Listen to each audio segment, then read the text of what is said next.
Well, First Coast News is on your side tonight, getting answers to a story that had so many of you talking this weekend. Neighbors are upset after sand dunes were knocked down at a home in St. Augustine. And tonight we have learned the homeowners were allowed to bulldoze the sand surrounding the home because of a sand issue.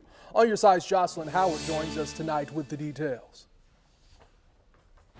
A video of this dune being excavated has been circulating social media and has many people asking why. Well, First Coast News has obtained the application for the permit, and it shows that the homeowner had some issues with sand. The applicant's agent definitely went through a very thorough and lengthy process. This is not the first time we've seen this with this property owner. In 2017, the property owners were investigated by police and the DEP for excavating without a permit. No charges were filed as the homeowners restored the dune.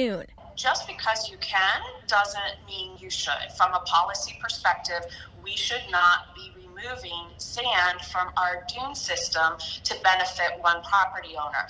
The application issued for James and Grace Grimes states the couple had a constant sand issue and windblown material. But many neighbors and environmental attorney Jane West think those reasons aren't enough. The dune is being dropped down from 22.6 feet down to 16 feet so they have a better ocean view.